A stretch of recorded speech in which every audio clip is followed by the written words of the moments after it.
welcome to this program in the Our Finger Lakes History Series. I am Seneca County historian Walter Gable. The topic of this program is steamboats on Seneca Lake, and it's actually part 2 of a series for the Steamboat Era in the Finger Lakes. From the late 1830s until as late as 1930, steamboats provided a major means of transport of both passengers and cargo in the central Finger Lakes. Those approximately 90 years can rightfully be called the Steamboat Era. Lake boats ran on regular schedules, zigzagging across the lakes, especially Cayuga Lake and Seneca Lake. Boat yards were busy building boats, both the steamboats themselves and the canal boats on which the goods would be carrying cargo that would then travel on the Cayuga-Seneca Canal and the Erie Canal. This map shows the various canals in red and the one railroad line in yellow that transformed the Finger Lakes in terms of transportation and economic development. The Erie Canal was completed in fall 1825. A canal was operating on the Seneca River between Seneca and Cayuga Lake by 1821.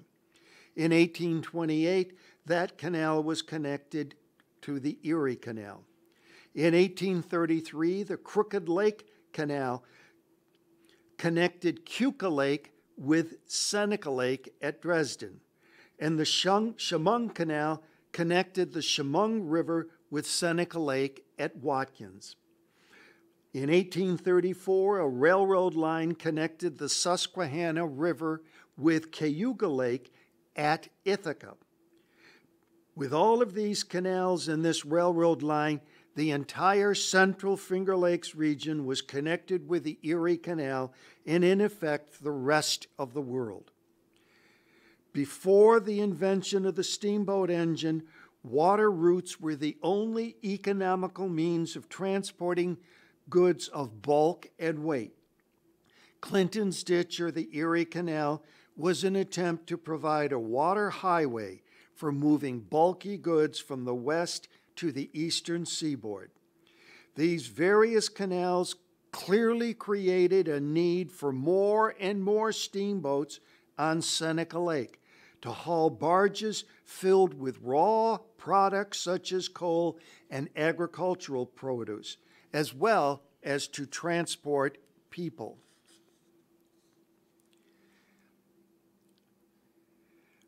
As shown in Part 1, the enterprise could transport local passengers and cargo making stops on Cayuga Lake. Perhaps most importantly, the enterprise provided a very important means of connecting passengers on the main routes of the time. And one of those connections is the Cayuga-Seneca Canal between Seneca Lake and Cayuga Lake that enabled goods to be transported on Seneca Lake down the Cayuga-Seneca Canal and then to the Erie Canal. And this is very important because it enabled a connection with the Great Genesee Road, or the Seneca Turnpike, until the Erie Canal itself came into operation, and then later the railroads. So now we'll go on to the next slide. Before we can actually talk about the history of steamboats on Seneca Lake, we need to understand that there were sailing vessels on Seneca Lake first. Shown here is the Mary and Hannah leaving Seneca Lake port in the fall of 1823, heading to New York City via portions of the Erie Canal that were then completed. The boat was built by 2 farmer businessmen from Hector and were named for the first names of their wives, hence Hannah and Mary. The boat sailed from Hector in October 1823 with a load of wheat, 3 tons of butter, and several barrels of beans. The boat sailed down Seneca Lake, then traveled on the Seneca Lake with her masts taken down and being towed by draft animals down the Cayuga-Seneca Canal to Cayuga Lake, then proceeding north on the Seneca River from the north end of Cayuga Lake to the Erie Canal, and then down the Erie Canal to Albany. Where necessary, it lowered its rigs. As I've already said, the first steamboat on any lake of the Finger Lakes was the Enterprise on Cayuga Lake. Businessmen on nearby Seneca Lake, however, were anxious to get their first steamboat. When the Seneca-Cayuga Canal was nearly completed in its connection with the Erie Canal in 1828, Seneca Lake had its first steamboat, named the Seneca Chief. No picture of it exists, of course, but shown is a rendering of the Seneca Chief on a map of Dresden Harbor in 1831. The Seneca Chief boat was built by John B. and Robert Rumney of Geneva, the Rumney brothers. In 1832, the Rumney brothers sold the boat to the Mrs. Stevens of Hoboken, New Jersey. The boat was taken to Big Stream on the west shore of Seneca Lake for repairs and improvements, and in the process was renamed the Geneva. There were more and more local agricultural products to be shipped on canal boats towed by steamboats from Seneca Lake to New York City via the Erie Canal connection of the Seneca-Cayuga Canal. These were not only goods produced along Seneca Lake, but also goods shipped on Cayuga Lake to Penn Yan and then transported overland or later down the Crooked Lake Canal to Dresden on Seneca Lake. This 1828 ad tells us the various ports that the Seneca Chief made regular stops at as it journeyed between Geneva and Montour Falls. Montour Falls is 3 miles south of Watkins Glen, and at that time, 1828, Catherine's Creek could be traversed by steamboat. The Seneca Chief had a speed of about 10 miles per hour. As renamed Geneva, it was used virtually exclusively to transport goods, cargo in other words, between Watkins Glen and Geneva. Starting in 1837, it was the Richard Stevens steamboat that provided passenger service on Seneca Lake. It was a bigger boat than the Geneva. Here are 2 newspaper ads from Geneva newspapers for the Seneca Chief steamboat. The one on the left announced the first trip on the Seneca Chief in May 1828. The one on the right was an ad for a July 4th excursion in 1831. The lengthy quote provides information about the first voyage of the Seneca Chief in 1828. I have highlighted some portions in black ink. The boat left Geneva at 8 a.m. and arrived in Watkins, where the boat was welcomed by between 4,000 and 5,000 people. Imagine.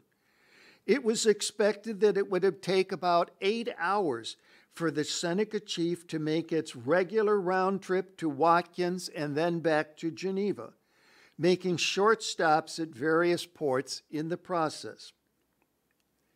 In 1837 came the Richard Stevens steamboat. In 1849 came the Ben Loader. The Ben Loader was the largest steamboat ever built and used on Seneca Lake. It was 253 feet long and was powered by a 500 horsepower engine. It made 4 round trips daily at its height of business in the early 1850s. Once the bin loader made the trip one way on Seneca Lake in 2 hours and 5 minutes, making no stops on the way. Usually this steamer made 8 or 9 landings, each one way of passage. Starting in 1853, it was used as a towboat, towing canal boats filled with local agricultural produce and or coal from Pennsylvania. In 1861, there was a sudden gale on Seneca Lake that led to the loss of canal boats being towed by this steamboat. Like many wooden steamboats, it caught fire while docked, in this case at Watkins Glen. Out of fear that the nearby storage of coal would catch fire in the process, the steamboat was set adrift to burn and sink. In this map, I want to familiarize you with some of the key steamboat ports on Seneca Lake. In this frame and the next one, I list most of the steamboats on Seneca Lake. You will note that 3 boats are listed in brackets. That is because they are sailing craft rather than steam-powered craft. This is a continuation of the listing of steamboats on Seneca Lake. The sheer number suggests how important steamboats for passenger and cargo transport were on Seneca Lake. Steamboating was a major business by 1847 on Seneca Lake. A great deal of the commerce being shipped on Seneca Lake was Pennsylvania coal that came to Elmira and then was transported on the Chemung Canal to Seneca Lake at Watkins Glen. Boats for use on Seneca Lake were being built at boat yards at various places on Seneca Lake, but especially Geneva and Watkins Glen. Various products made up the cargo on canal boats being towed by steamboats on Cayuga Lake and Seneca Lake. Local agricultural produce was being transported, along with local wood products and cut stone. Coal from Pennsylvania was a big transport commodity. On Cayuga Lake especially, large quantities of gypsum became plaster of Paris that was transported. Shown here are canal boats filled with salt at the Watkins Salt Company. It was better to use canal boats rather than barges to haul the cargo on Seneca Lake. The use of the canal boats meant that these canal boats could then continue on the Cayuga-Seneca Canal, which connected to the Erie Canal, without the cargo having to be unloaded from barges on Seneca Lake onto canal boats that were narrow enough to get through the canal locks of the Cayuga-Seneca Canal and even the Erie Canal. A very common practice was for a steamboat to be towing several canal boats at a time. This is a painting of Geneva in 1856. Note that in the center left, there was a steamboat towing 3 canal boats filled with cargo. The cargo was largely coal from Pennsylvania. This is a view of part of Geneva Harbor in 1880. Note the canal boats in the foreground that are filled with cargo. This is an 1874 time schedule for the steamboat Schuyler and Onondaga that made 3 round trips a day each between Watkins Glen and Geneva. This enabled passengers to make rail connections in Geneva.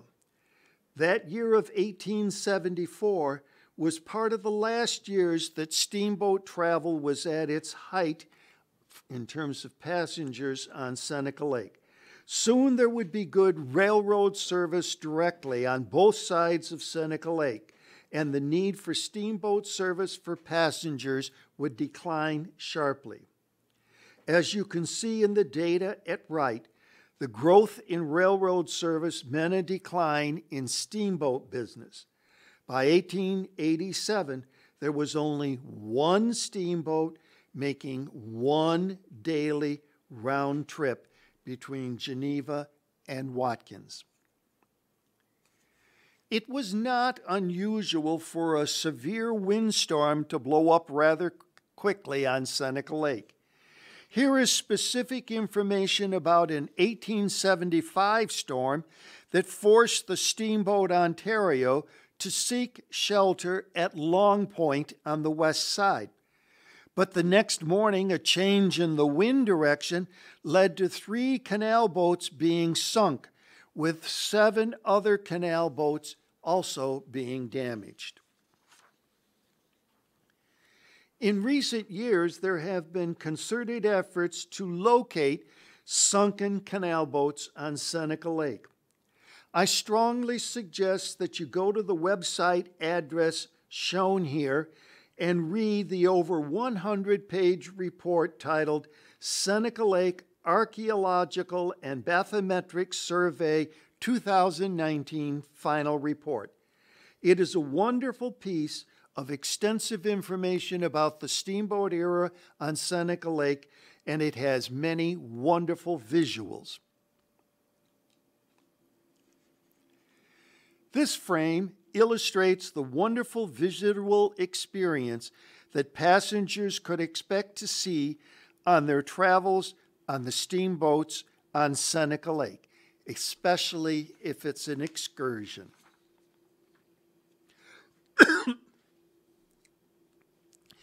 This article from the Hobart College newspaper in 1882 gives us some idea of how the college students must have been thoroughly impressed with the lovely views the campus had of all of the various kinds of boats traffic on Seneca Lake. As more and more cargo was being transported by the railroads, the steamboats tended to shift towards taking passengers on excursion. At right, you see an ad from the 1870s. At left, you see a picture of a boat filled with passengers going on an excursion about 1900. It was somewhat of a common happening for an aged boat to be blown up as part of celebrating the 4th of July. In 1847, the Seneca Chief, which had been renamed the Geneva, was an aged boat that was to be blown up as part of celebrating the 4th of July that year. But because July 4th in 1847 fell on a Sunday, and at that time the Sabbath was a strict day of rest for many, the blowing up of the boat took place on July 3rd. This shows the times that this steamboat made stops at various ports on or landings on Seneca Lake between Geneva and Watkins. Note that it typically took 4 hours for a steamboat to travel between Geneva and Watkins one way, making all of the stops on the way. Here is a time schedule for steamboats on Seneca Lake in 1903. Note that there were several ports or landings to make stops at on the way from Geneva to Watkins at top, or from Watkins to Geneva at bottom. Note also that at Watkins there would be a connection with the electric streetcar connecting Watkins with Elmira. I am singling out this one steamboat, the Onondaga, for comments that will give you an idea of what was true for many of the steamboats. The steamboat Onondaga was built in 1860 as the P.H. Field, and it was used as a towboat. In other words, it was used to tow canal boats filled with cargo being transported on Cayuga Lake to then proceed on, being towed on Seneca Lake to then proceed to the Cayuga-Seneca Canal, which connected with the Erie Canal. In 1870, the P.H. Field was rebuilt to be a steamboat for the Seneca Lake Navigation Company, and it was renamed in the process the Onondaga. The boat traveled back and forth on Seneca Lake between Geneva and Watkins Glen for 25 years, mainly carrying passengers, but also some cargo. It took about 3.5 hours for the boat to travel from one end of the lake to the other end of the lake, typically at a speed of between 12 and 14 miles per hour. You will note that it is a side paddle wheeler. It was 175 feet in length. It was taken out of service in 1895 and met its demise in 1898. How that happened will be discussed in the next few frames. By now you are aware that many steamboats on the lakes were remodeled and renamed, and this is still another example. The Otishani was launched in 1883. The Iroquois in Otishani in Iroquois language meant always ready. Even more interestingly, the famous Iroquois man known as Red Jacket was given the name Otishani when he was 10 years old. The Otishani was the fastest steamboat ever to operate on Seneca Lake. It has another claim to fame that I will talk about later. In 1905, it was rebuilt and renamed the Seneca. The forward and aft cabins were shortened so as to produce more deck area for passengers. Now to talk specifically about the fate of the Onondaga in 1898. February 15th, 1898, the USS Maine ship was blown up in Havana, Cuba harbor.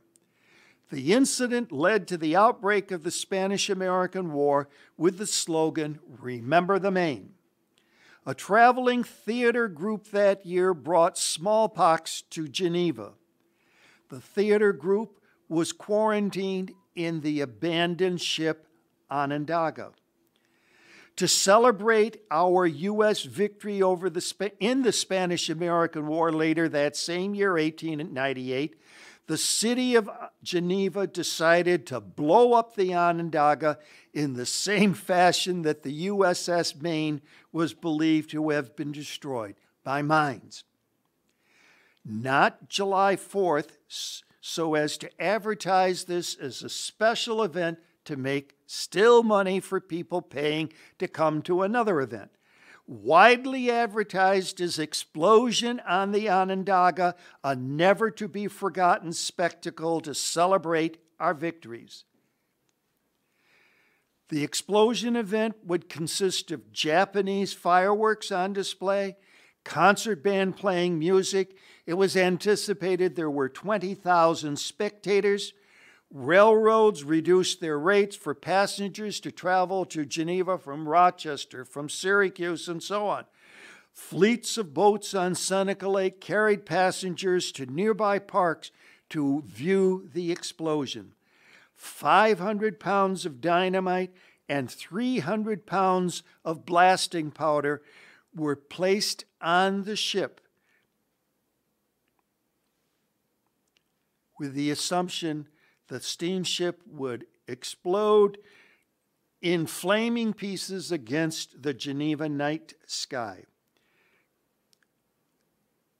It happened, but not quite to that extent.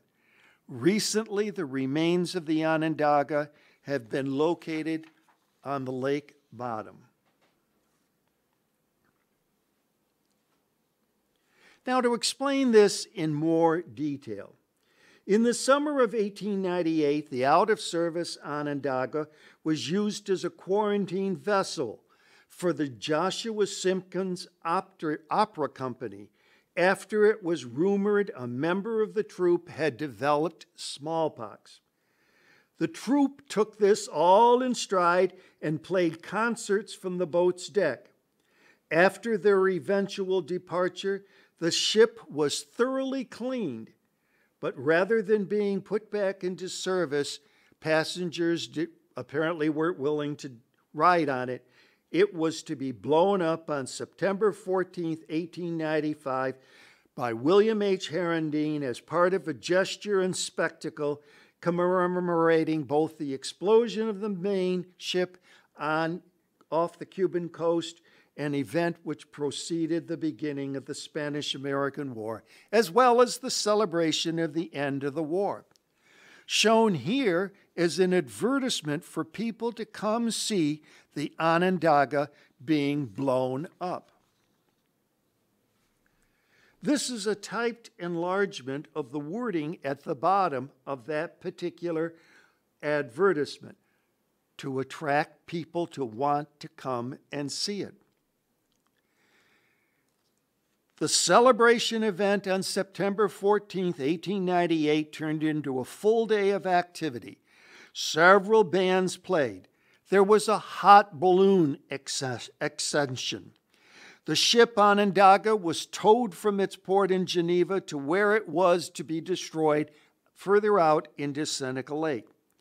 An estimated crowd of more than 5,000, with some sources saying as many as 20,000 people, lined on both shores of Seneca Lake to watch the explosion. To assure the complete destruction of the boat, as I said, 500 pounds of dynamite and 300 pounds of blasting powder were distributed in all parts of the ship, along with a barrel of gasoline. At about 4:30 p.m., 3 tongues of flame shot out from the steamer, followed by pieces of debris flying out at all angles from the ship. News reports at the time said a dense mushroom cloud of yellow smoke rushed upward, reaching a height of about 500 feet. The Onondaga immediately became enveloped in a dome-like mass of dense smoke that prevented any view of the blowing ship. And a light breeze from the south slowly drove the dense smoke north.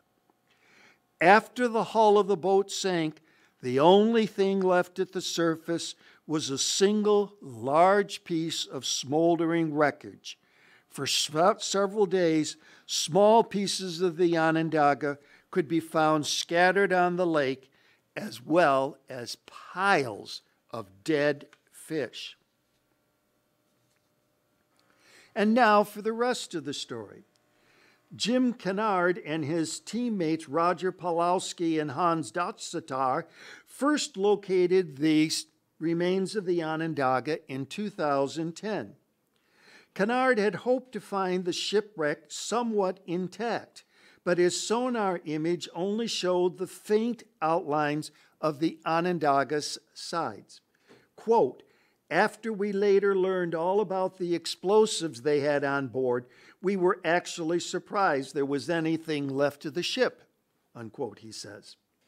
In 2012, a team returned to the site with more sophisticated side-scan sonar and deep-depth capability. The pictures it showed them on the Phantom-like ship, located at a depth of 400 feet, was almost like an aerial photograph, he explained. All that was left was part of the hull sticking up about a foot from the bottom of Seneca Lake. The rest had been blown to smithereens. While the Onondaga's tale is well documented, the stories about the wrecks of old canal boats and barges in the Finger Lakes are harder to discover. These less glamorous vehicles were often towed by early steamships as cargo carriers, usually located with coal, which the captains quickly cut loose in a storm to save the mothership from destruction. Now for another true story. In the evening of July 14, 1899, there was a group enjoying a summer night excursion on the boat Oticiani out of Geneva. At about 7 p.m., pilot Frederick Rose reported about 400 yards ahead he saw something that appeared to be the hull of an overturned boat. Captain Harradine used his telescope and described the object as being about 25 feet long, with a very sharp brow and long, narrow stern. The Oticiani slowed down and approached to about 100 yards from the object, with the plans to lower a small boat to make a close inspection of the object. But the object turned and began to move away, so the Oticiani sped up. The object slowed down and turned towards the boat and raised its head, quote, as one report says, opened its mouth, displaying 2 rows of a sharp white teeth, unquote, so that Captain Harradine changed from describing it as an object to calling it a creature. The passengers quickly on board all became fixated on viewing this creature, even though they were told to put on their life jackets and keep cool, not knowing what would happen next. The creature disappeared and the Oticiani passed over the spot where it was last seen. But then the creature resurfaced behind the boat. The captain had the boat turn around and went full steam to strike the creature with one of the side paddle wheels. After striking the creature, the plan was to tow the creature back to Geneva. Men in lifeboats hooked ropes around the creature. The ropes were slipping, however, through their hands, so the men let go of the ropes. The creature sank and disappeared. A geologist, a scientist of rocks and stones, on board described the creature. 2 Geneva newspapers gave somewhat differing accounts of this story. The Geneva Gazette speculated that the passengers on the Oticiani must have stopped at one or more of the wine cellars along Seneca Lake and were prepared to see, quote, creatures and monsters of all shapes and sizes, unquote. You can obtain a copy of a 2015 DVD that provides the full story of the sea serpent of Seneca Lake as it became known, with scholars providing an explanation of what was the species that the passengers on board the Oticiani actually saw that evening. As a summary, I have listed here some key points I hope you will remember. The steamboat era was roughly the 1830s until as late as the 1920s, with its golden years before 1900. The first Finger Lake to have a steamboat was Cayuga Lake, with Steamboat the Enterprise in 1820-21. Cayuga Lake had an advantage over the other Finger Lakes, but businessmen on Seneca Lake quickly caught up. Steamboats on Cayuga Lake and Seneca Lake were used to transport both passengers and cargo. Many of the passengers wanted to connect with stagecoaches on the Seneca Turnpike, or later the railroad at Geneva. The cargo consisted of agricultural produce in the central Finger Lakes as well as Pennsylvania coal. The coal was brought up from Elmira on the Chemung Canal to Seneca Lake. The cargo was transported in canal boats rather than barges so the cargo could easily proceed on the Erie Canal to markets. Frequently, as steamboats aged, they were used only as towboats or they were remodeled and renamed. In many cases, parts of a retired steamboat would be used in making a new steamboat. Especially on Seneca Lake, there are many canal boats that sank in sudden storm conditions. Competition from the railroads proved too great, and the Steamboat Era came to an end on Seneca Lake and the Finger Lakes in general. Nevertheless, for most of the years of the 19th century, steamboats were important in terms of transportation on Seneca Lake. The steamboats on Seneca Lake is another important part of our Finger Lakes history.